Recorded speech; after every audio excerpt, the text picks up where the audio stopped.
Tonight, an unprecedented move.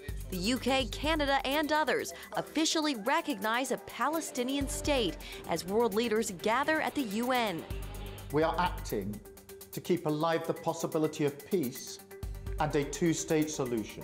Israel's response and what it means for the region. Plus, a public farewell to Charlie Kirk. Tens of thousands paid tribute in Arizona. We take you inside the memorial service, including his wife's message to the man who took his life.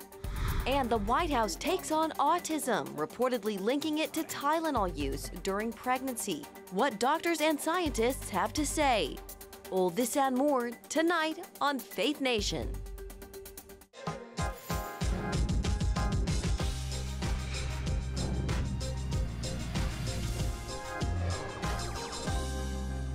A global split as key world leaders recognize a Palestinian state.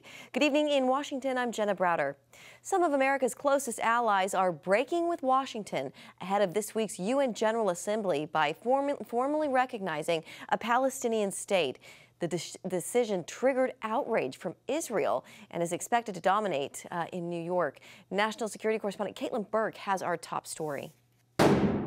The UK, Canada, Australia, and Portugal joining over 150 other countries who recognize Palestine as a state. France also expected to follow suit this week. In the face of the growing horror in the Middle East, we are acting to keep alive the possibility of peace and a two-state solution. That means a safe and secure Israel alongside a viable Palestinian state. Israeli Prime Minister Benjamin Netanyahu declaring it's not going to happen. I have a clear message to those leaders who recognize the Palestinian state after the terrible massacre of October 7th. You are giving a huge price to terrorism. We have to defeat evil. You cannot leave Hamas intact in Gaza and hope for something good to happen. Israeli ambassador to the UN, Danny Danon, tells CBN News Israel will present the truth this week at the General Assembly. But on the ground, what we see today, we see radical forces taking over. It's becoming chaotic.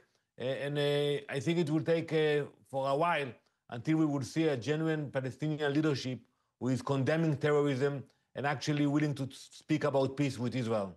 Hamas, meanwhile, takes credit for those now recognizing Palestine, saying it's because of their October 7th invasion and massacre of Israelis. President Trump opposes the recognition and will address the assembly Tuesday. I'd like to see a diplomatic solution. There's a lot of anger and a lot of hatred, you know that. And there has been for a lot of years. This is not something new, but hopefully we'll get something new. We're studying Gaza and dealing with Gaza very strongly. That's a real mess. Danon says Israel remains at war and must finish the job, which includes bringing home the remaining hostages. He makes clear that only when that is complete can talk of reconstruction and the future begin. Caitlin Burke, CBN News, Washington. All right, thank you, Caitlin. Edmund Fitton-Brown joins us now. He is a senior fellow at the Foundation for Defense of Democracies. Edmund, welcome. So how significant is this move to recognize a Palestinian state? And does it have the power to actually shift dynamics on the ground? I think it's more significant as a symbol than it is in terms of practicalities on the ground. Obviously, this is a number of quite serious Western countries, including Britain, France, Canada, and Australia, that have moved to make this gesture. Some countries did it earlier this year as well. It was Spain, Norway, and Ireland that did earlier this year. So it's been a trend this year, but it won't actually change anything in practical terms. There is no Palestinian state to be recognized. You have in Gaza a war, and in the West Bank, you have a corrupt and ineffective Palestinian Authority.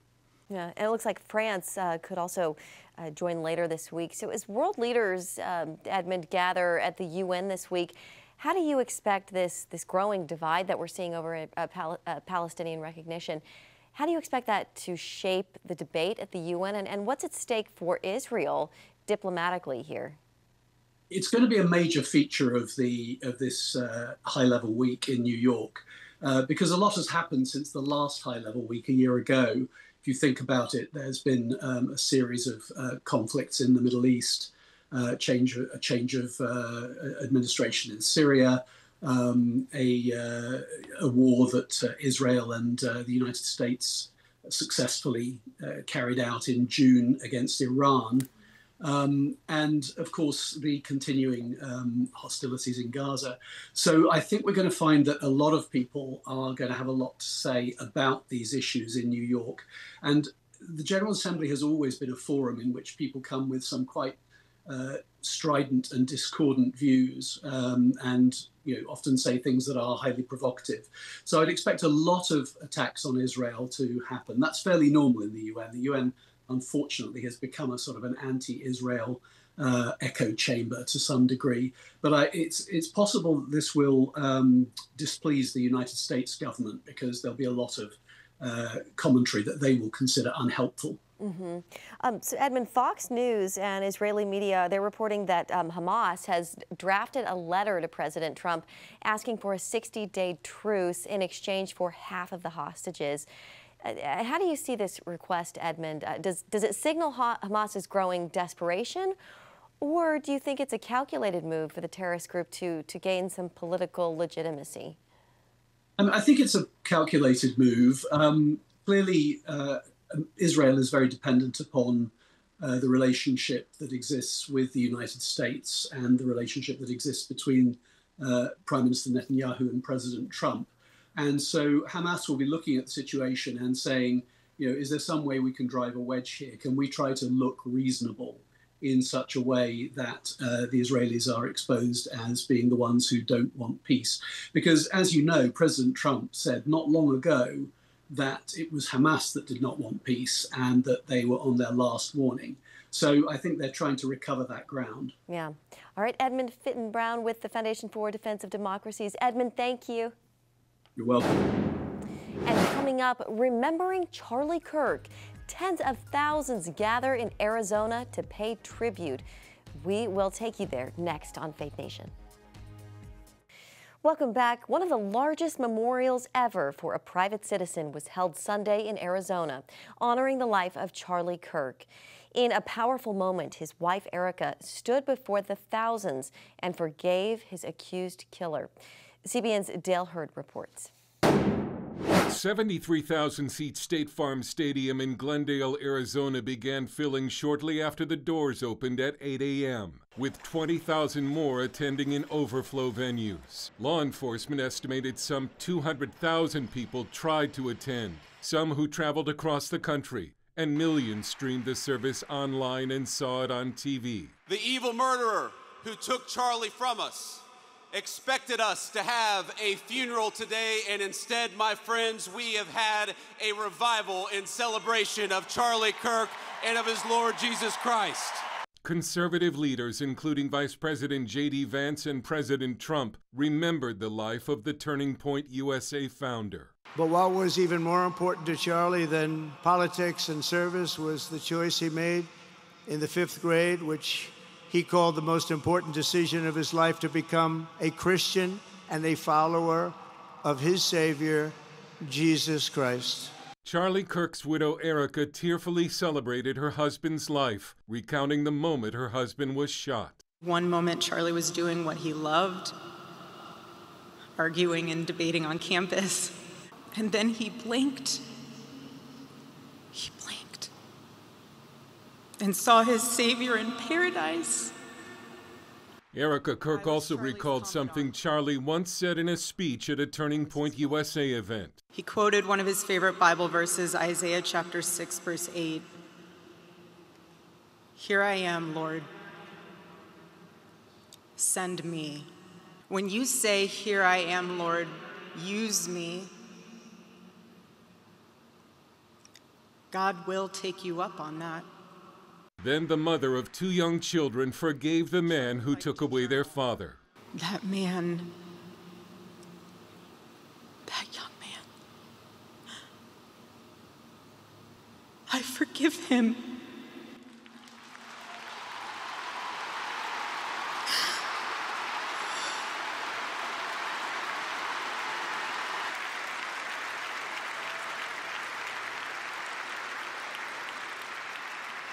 I forgive him because it was what Christ did. President Trump will be awarding Charlie Kirk the Presidential Medal of Freedom, America's highest civilian honor. Dale Hurd, CBN News. Thank you, Dale. And two people who were at the memorial join us now. CBN News Chief Political Analyst David Brody and Billy Hollowell from CBN's digital team. Gentlemen, great to have you with us. So this service, it was truly remarkable watching from home.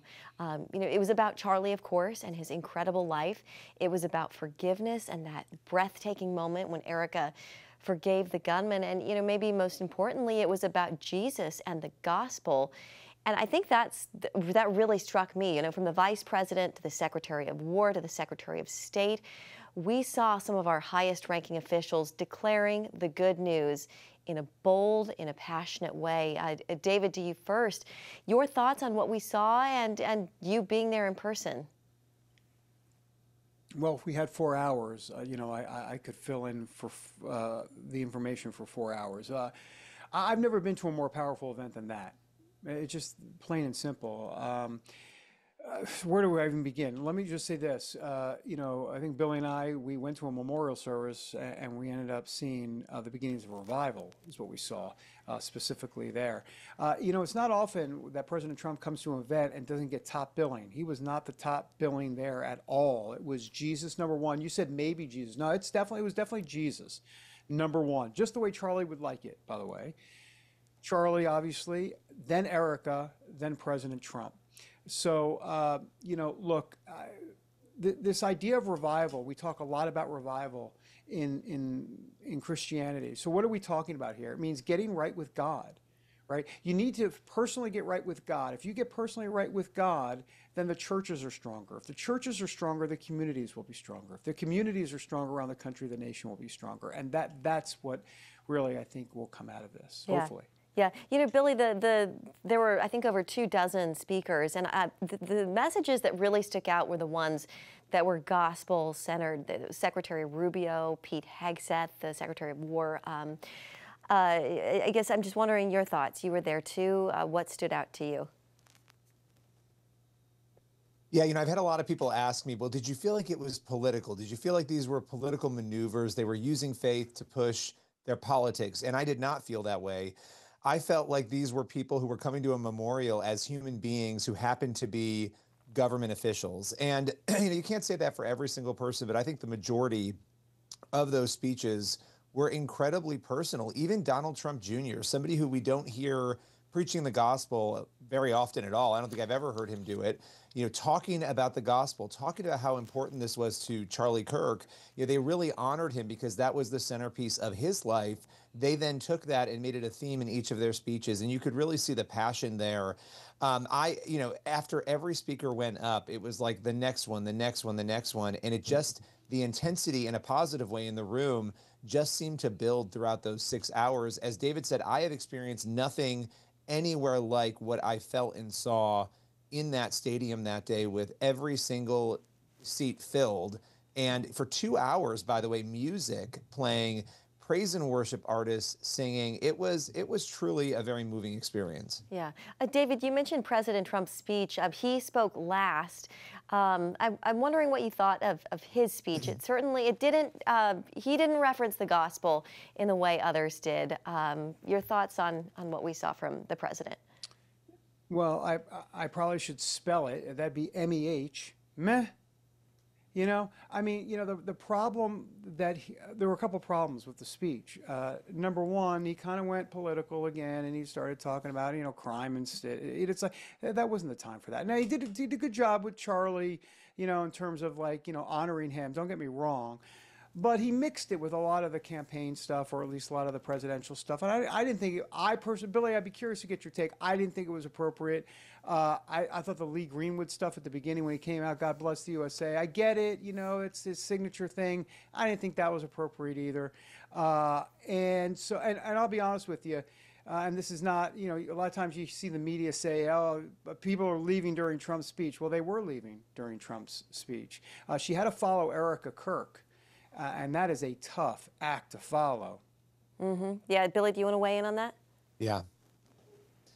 I do, yeah. I was noticing a lot of people leaving. It was not just there were quite a number of people leaving during it. And I think you had this juxtaposition between Erica giving this incredibly powerful act of forgiveness that is going to remain in our memories forever, and then seeing the president say, "I'm not like Charlie. I dislike my enemies." And so it was an interesting juxtaposition because where everybody was mentally and spiritually and emotionally in that room and across the country was where Erica was in that moment. So I think there was a missed opportunity for him, and it did get too political. Yeah, so Charlie's assassination, it really. Yeah, David, go ahead.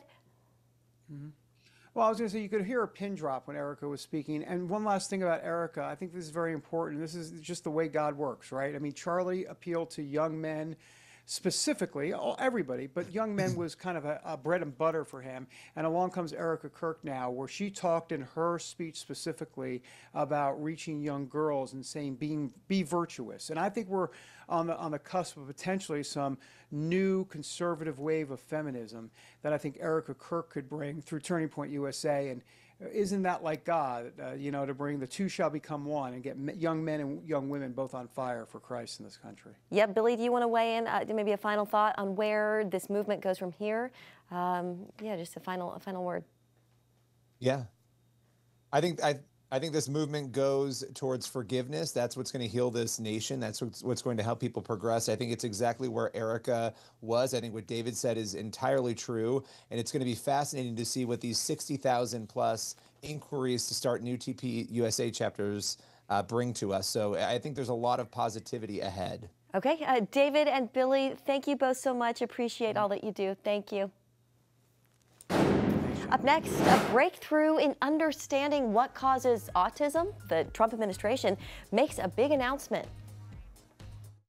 Welcome back. In health news tonight, the Trump administration is reportedly taking aim at a new target, Tylenol. The Washington Post and the Wall Street Journal have reported the administration is tying prenatal use of the drug acetaminophen, commonly known as Tylenol, to the increase in the chance of autism in children. The makers of Tylenol have responded saying, quote, "We believe independent sound science clearly shows that taking acetaminophen does not cause autism. We strongly disagree with any suggestion otherwise."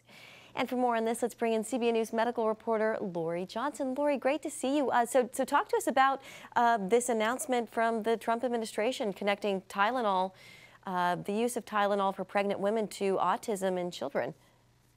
Well, Jenna, this is something that has been studied for many years now, and there have been sort of conflicting results. Well, just last month, scientists from Harvard and Mount Sinai, very reputable, released their study, a meta-analysis looking at all the dozens of studies on this. And they, yes, decided that there is evidence of a link between the use of Tylenol, acetaminophen, in pregnant women and autism. Now, also, there have been mouse studies, animal studies that showed a definite link between pregnant mice who have been consuming acetaminophen and autism in laboratory animals as well. Yeah, we mentioned the makers of Tylenol. They deny that Tylenol causes autism. It's very common to be in the hospital. I know I was given Tylenol when I spiked a fever and was going into labor with my son. What are doctors saying about this? It's so commonly given. Well, here's the problem. The studies so far, the human studies, have been observational, not scientific studies. It would be immoral to do scientific studies giving pregnant women Tylenol, which could possibly harm the babies. So these are just observational studies. And the question is, what else was going on with these pregnant women? As you mentioned, Tylenol is sometimes given to pregnant women to reduce fever, because it's very important to recognize that fever itself is a risk factor for autism. So, and ibuprofen is out of the question. Ibuprofen is not allowed during pregnancy because it has been linked to miscarriages. So already doctors have said, yeah, you could have a little bit of Tylenol, but not so much, not more than 3,000 milligrams a day. Well, that's 6 capsules, and some doctors are like, that's actually kind of a lot. So perhaps doctors will say, just only take maybe less than 3,000 milligrams and only for fever, but not for pain, because it's important to bring down that fever. And there's really not much other than Tylenol that can do that. Also, Jenna, doctors are saying it's got to be more than just Tylenol. It's got to be, there are genetic factors and environmental factors that contribute to autism as well. So, Lori, the Trump team is also reportedly considering a possible treatment for children with autism. Can you tell us about that? Right, and it's called leucovorin, which is a form of the B vitamin folate. And so those of us who have been pregnant before, our OBGYNs really stress that we take folate, folic acid, because it's good for the brains of developmentally unborn babies. And now there's a thought that it could be also good for children who have autism, and perhaps that might be something that is part of a treatment for kids with autism. All right, very interesting. CBN medical reporter Lori Johnson. Lori, it's always great to see you. Thank you. Thank you. And still ahead, a milestone moment for a baseball player and fan. Next on Faith Nation.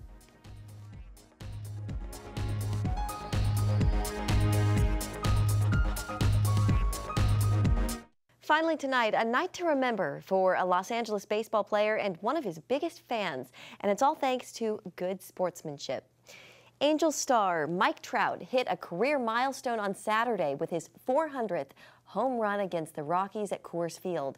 The result was a 3-0 win for the Angels, and it was a big moment for one of Trout's fans, too, who caught the milestone ball.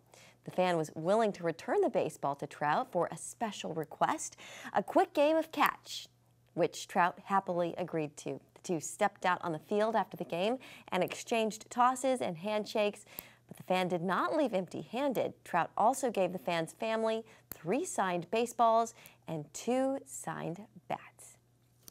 And that's going to do it for Faith Nation this evening. Thank you so much for joining us. Have a great evening. We'll see you back here tomorrow.